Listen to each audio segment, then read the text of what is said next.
Once upon a time, there lived a girl named Dami who wanted to be an armed robber.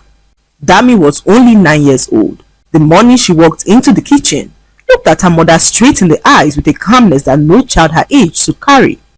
"Mama, I want to be an armed robber." Bumi looked at her from up to down. She looked up from the pot of soup that she was stirring and froze in her tracks. For a few seconds, she thought her eyes had failed her. "What did you say?" she asked gently, trying to hold her voice steady. "I said I want to be an armed robber," Dami repeated, her tiny hands gripping the edge of the table as she stared at her mother. Bumi stood there stunned as she tried to understand why her daughter was saying this.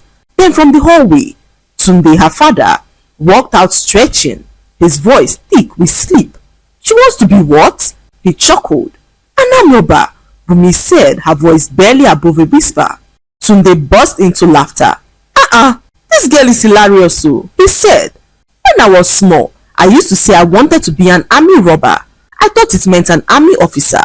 He chuckled again, slapping his thigh. "Don't mind her, Bumi. She must have mixed it up too. You know children and their funny grammar." But Dami was not smiling. In fact, she turned away and walked out of the kitchen, leaving behind her parents, who had no idea that she meant every word that she said. The idea did not just pop out of thin air. It began months earlier in her school. On one afternoon, when Dami was packing her books into her school bag, she overheard her teachers talking loudly in the corridor. They were discussing about a famous armed robber who had been terrorizing the state of late.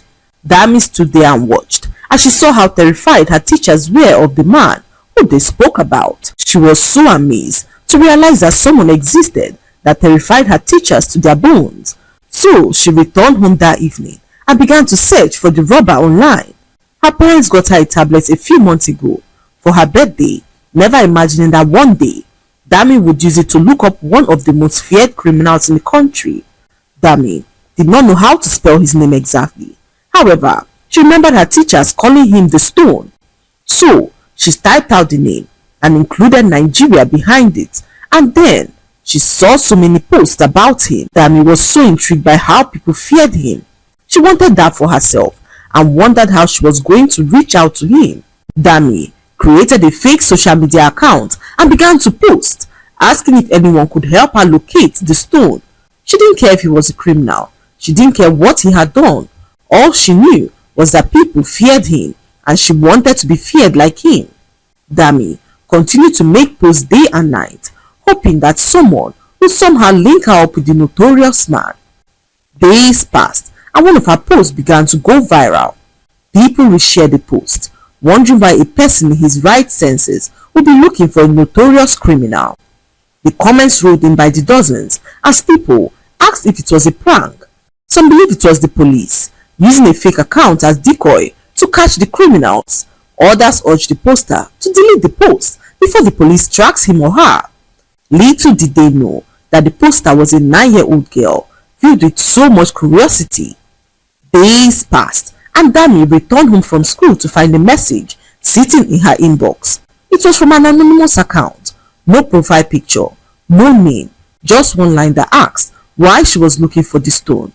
Dami's heart skipped a beat as she picked up her tablet and began to type. "Because I want to be like him. I want people to fear me. I want to protect my mother," she wrote as she clicked send.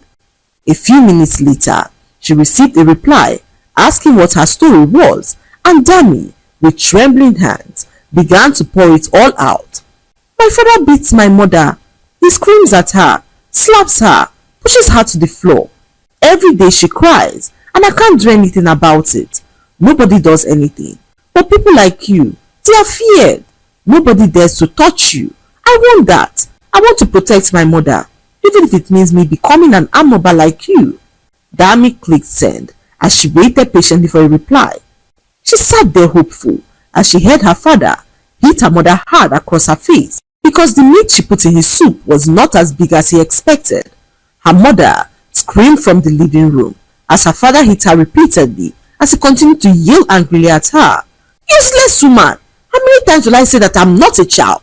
You think I won't notice the size of meat you put for me? Please, Tunde, we have run out of meat and I was too sick to go to the market. Before she could finish speaking, Tunde gave her a very hot slap across her face. Dami's fingers trembled as she thought of what to do. She could not take it anymore, as her mother's cries broke her heart in ways that she could not explain. With tears in her eyes, she opened the message thread again and began to type. "My daddy is beating my mommy right now and she is crying. Please tell me what to do. I want to become like you. I can't take this any longer." This time, the message was marked red as Dami's heart pounded in her chest. However, the person did not respond and Dami felt so disappointed. Her mother's cries were now quieter, but not because the beating had stopped. Her mother had simply run out of strength to scream.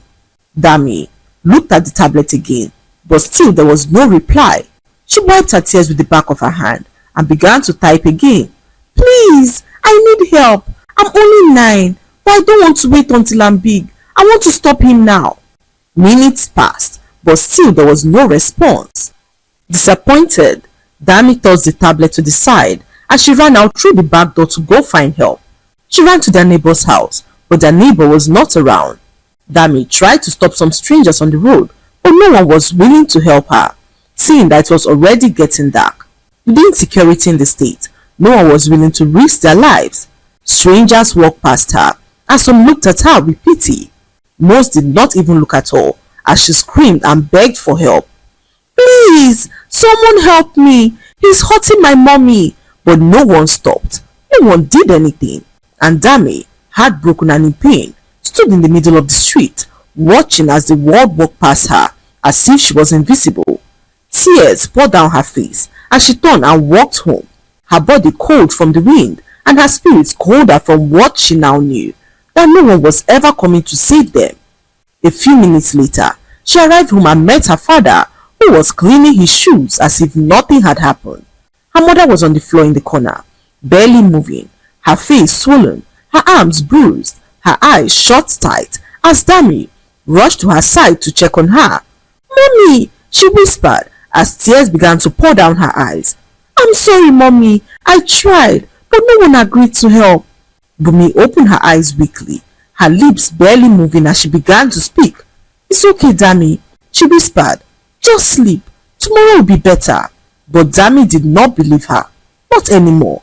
She helped her mother to her room, laid her down gently and retired back to her own room. Dami cried herself to sleep, her pillow soaked, her tiny heart carrying a pain too heavy for her to carry.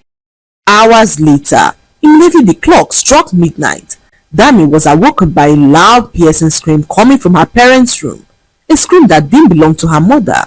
It was her father screaming as he begged for his dear life. Dami could not understand what was happening. She could not understand why her father was screaming in the middle of the night. So she tiptoed out of bed, barefoot, silent as she crept down the hallway. Dami arrived at the door to her parents' room, her eyes wide open in shock as she saw a strange man in their room. A tall, broad-shouldered man, wearing a black mask on his face, dressed in all black. Her father was on the floor, crawling backwards, blood on his lip, with his eyes wide open in terror. Dami clamped her hand over her mouth, her heart pounding so loudly in her chest as she watched the marksman stand over her father, holding a gun in his hand as he began to speak, his voice deep, calm and dangerous. "I didn't come to steal tonight. I came to warn you. If you ever raise your hand to that woman again, I'll return, and next time, I won't just beat you." Dami's father shook his head violently, trembling like a leaf. "Please, I'm sorry. I won't try it again. Please don't do anything to me." "Save it," the man snapped. Then he turned his head slightly and looked directly at Dami, who was now hiding by the door. She gasped. He didn't say anything. He didn't need to. He just nodded once, a small nod of respect, a small nod that said, "I got your message." Then, without another word, he turned and walked out of the door, silently, like a shadow melting into the darkness. The door clicked shut. For a long moment, the entire house was silent. Tunde remained on the floor trembling, sweating, gasping for breath, like a man who had just seen death face to face. Dami slowly backed away from the door and ran to her room, her heart pounding in her ears. She couldn't sleep. She couldn't think. She only knew one thing. Stone had answered her message. The next morning, sunlight filled the house as if nothing had happened, but something had definitely happened. Something big. Tunde came out of the room limping, his face bruised, looking over his shoulder every few seconds, like someone was following him. He jumped at every noise. He flinched when a spoon dropped in the kitchen, and as soon as he saw Bumi sitting quietly on the couch, he exploded. "So this is what you've been doing?" he screamed, pointing at her with a shaky hand. "You called your boyfriend to come beat me up? You useless woman." Bumi looked shocked. "Tunde, what are you saying? I don't know who he is." Before she could even finish talking, Tunde slapped her hard across her face that she fell to the floor. But Tunde was not done, not even close. "You think you can disgrace me?" he roared. "You think you can bring a man into my house to lay hands on me?" "Tunde, I swear, I don't know the man," Bumi cried, trying to crawl away. But Tunde dragged her up by her arm and hit her again and again, more violently than he had ever done before. Dami cried helplessly in the hallway as she listened to her mother cry out for help. "Tunde, please stop," Bumi begged, her voice breaking as her pleas fell on deaf ears. Tunde stormed into their bedroom and grabbed Bumi's phones, her tablet, every gadget that belonged to her. He seized them all as he dragged Bumi towards the guest room. "If you think you can cheat on me and go scot-free, then you are more mad than I ever imagined," he snarled. "Let me see how you will call that useless boyfriend of yours." "Tunde, please, I didn't call anybody," she cried, her words shaking with fear as he pushed her inside the guest room and locked the door. Bumi screamed and banged on the door, but Tunde ignored her and walked away. Dami had never seen her father lock her mother in a room before. She tried to plead with him, but her father pushed her away in anger, something he had never done before. The entire house now felt different, colder, darker even, like something even had moved in during the night. Her mother's cries came through the locked door as she pleaded for Tunde to let her out, but Tunde did not even look in her direction. He paced the hallway like a wounded animal, still shaking, still terrified from Stone's visit. Dami ran into her room and slammed the door shut. She buried her face in her hands as she thought of what next to do. Her father had taken all her mother's phones as well as her tablet, not remembering that Dami had the tablet in her room. Dami sat there terrified as she reached under her pillow and pulled out the tablet, her fingers shaking as she typed, "Stone, please, my daddy has locked my mommy inside the room. He took all her phones. He's beating her and saying she brought her boyfriend to beat him up last night. He's very angry and I'm scared. Please, we need your help. Save my mother." She sent the message and waited for a reply, but Stone did not reply her message. Dami was unsure if he had seen it or not. She sat there trembling as she stared at the tablet, praying that Stone answers her cry again. However, hours passed and her message sat there like an abandoned project. Dami could not sit back and watch her father accuse her mother of something that she did not do. So she approached him to confess, stating that she was the one who contacted the man that came to beat him up. Her father looked at her as if she had miraculously grown horns. "You what?" Tunde asked, his voice low and dangerous. Dami stood her ground, her voice trembling as she narrated everything to him. "I sent him the message. I was the one who contacted him, not mommy. She didn't even know." For a moment, the entire house fell silent. Tunde blinked and burst into laughter, a loud mocking laughter that echoed through the house like thunder. "You mean you brought that man into our home? A little girl like you?" He walked closer to Dami, who was now shaking. "You think you're funny, right? You think I'm stupid?" "I'm not lying, Daddy," Dami insisted. "I just wanted you to stop hurting mommy." Tunde's eyes narrowed. "You think I don't know what's going on? You think I don't know that your mother put you up to this? She sent you to lie to me, didn't she? To cover up her tracks?" "No, she didn't," Dami cried, but it was already too late. Tunde had made up his mind. He turned and stormed down the hallway like a man who was now possessed. "No more games," he growled. She thinks she's smart. She thinks she's smart, right? Using a child to cover up her shame." "Daddy, please." Dami ran after him, sobbing. "Please, mommy didn't do anything." But her father did not stop. He unlocked the guest room and flung it open as he charged towards his wife, who was laying on the floor weak from the beating he gave her earlier. Before she could even speak, Tunde dragged her by the arm. "I warned you," he roared angrily, his eyes wild like a beast. You think you can fool me? Even using our own child to lie to me? No, Tunde, please, I don't know what you're talking about, she said to Tunde, who did not believe her. His fist flew. His rage exploded. He beat her mercilessly, worse than ever before, as if all his humiliation, all his fear from the night before had to be poured out to someone. Dami stood frozen in the corner, screaming, crying, begging him to stop, but her words meant nothing. To Tunde, it was all betrayal, a lie that a mother had told her daughter to tell. Dami could not take it anymore. She ran to her room, terrified, as she stared at her tablet in regret, blaming herself for all that her mother was going through. That night, just as the house fell into silence again, and Tunde finally sat back to rest from his violent outburst, a thunderous bang shook the front door of their house. Nobody moved, they said, as 6 uniformed officers stormed into the house with flashlights and rifles. The lead officer pointed directly at Tunde. Tunde Ajayi, you are under arrest for aggravated domestic violence, child endangerment, and unlawful confinement. Hands where we can see them. Tunde froze as he wondered how they got to know. What are you talking about? Who reported me? You have no proof.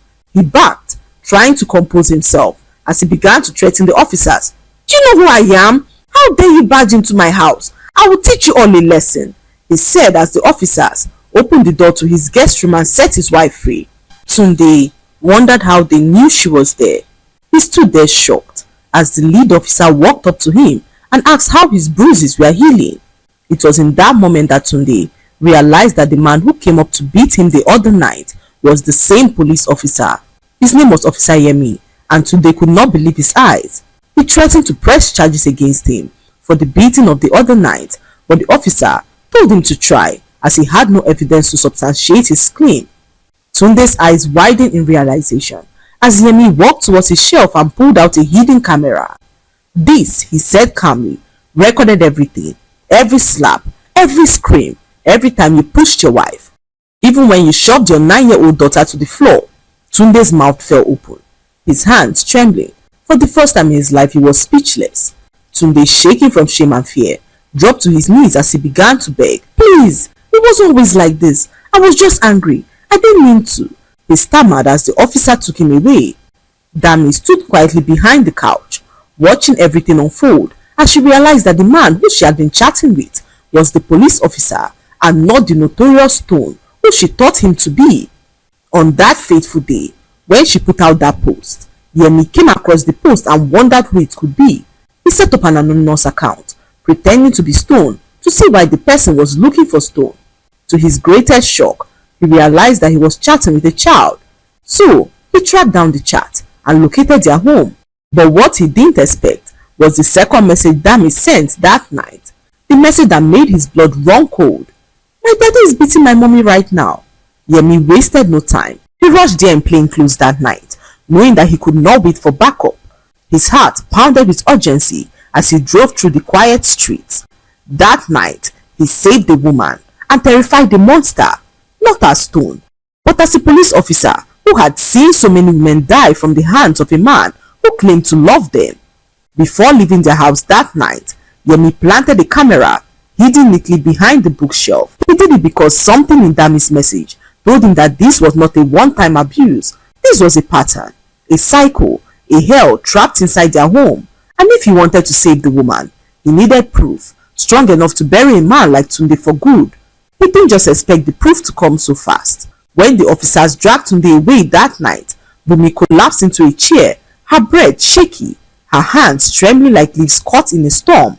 Dami ran to her and wrapped her arms tightly around her waist, hugging her with the desperation of a child who feared her mother could vanish if she blinked. Mommy, she whispered, he won't hurt you again.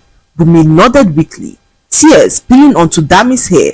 She was too exhausted to speak, but for the first time in years, her tears were not from pain, they were from relief. As they both sat there, Yemi walked up to Dami as he began to speak.